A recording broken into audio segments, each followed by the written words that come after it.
Cinéma Radio. Cinéma Radio. Ciné-Rire sur Cinéma Radio. Chaque semaine, retrouvez un film qui a marqué l'histoire du cinéma dans la catégorie comédie. Ciné-Rire.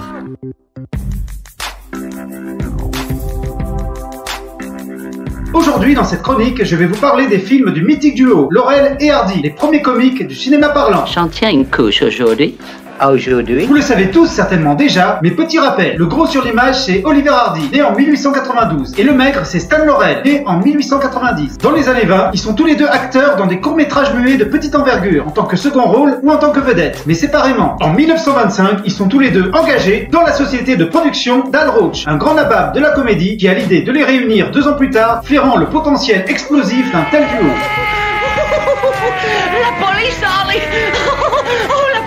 Hardy, c'est le leader du duo. Enfin, le croit-il. Il est suffisant et prétentieux. Il croit tout savoir, mais en fait, ne sait pas grand-chose. C'était mon seul pantalon, le seul que j'ai au monde. Et où vais-je mettre les fesses qui allaient dedans? Laurel, lui, est lunaire et constamment décalé par rapport à ce qui l'entoure. Chacun avait ses mimiques personnelles qui sont rentrées dans la légende. Mais ce qui rend vraiment ce duo génial, c'est qu'aucun des deux n'était plus drôle que l'autre. C'était l'alchimie du couple qui faisait rire le public, qui fit de Laurel et Hardy les comiques numéro 1 de la fin des années 20 et de toutes les années 30. Ici, pas de message social comme Chaplin ou des recherches visuelles comme Keaton. Juste de la vanne, de la vanne, de la vanne. Je veux juste que tu m'aides à arranger ce désordre. Ça j'irait de même pour toi. Non, sûr que non.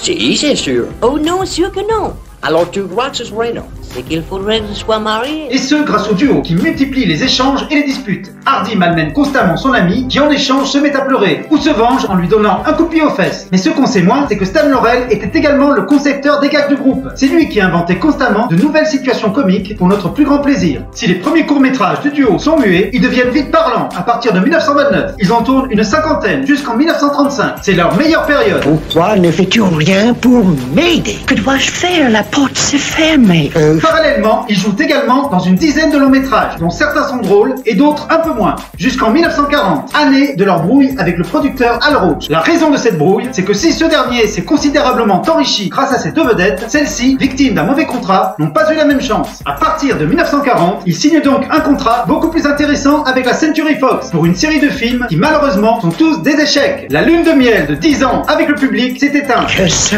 passe-t-il? Oh, mais j'ai la trouille! Après une dernière tentative pour retrouver le succès, en 1951, avec le consternant Atolka, tourné en France, le duo jette l'éponge. S'ils ne sont pas morts dans la misère, comme on l'a dit, le duo profita des quelques miettes que leur ont laissé les studios pour vivre leur retraite paisiblement. De plus, jusqu'à leur mort, Laurel et Hardy sont restés amis. Un bel exemple d'une amitié au départ forcée et professionnelle, et qui finit par devenir véritable et durable. Sans oublier que, comme Chaplin, leur notoriété, si elle s'est arrêtée assez vite de leur vivant, est toujours forte aujourd'hui. Et le duo reste toujours aussi marquant et identifiable, même auprès des jeunes. Et crois-tu que je sois Cendrillon, un vrai innocent? Ah bon, alors je casse tout. Ouais, tu es un coquin et un vrai innocent. As-tu choisi? Voilà, je vous donne rendez-vous très bientôt pour une nouvelle chronique, et surtout, n'oubliez jamais de rire parce que personne ne le fera à votre place. Cinéma Radio. Cinéma Radio. Ciné-Rire sur Cinéma Radio. Chaque semaine, retrouvez un film qui a marqué l'histoire du cinéma dans la catégorie comédie. Ciné-Rire.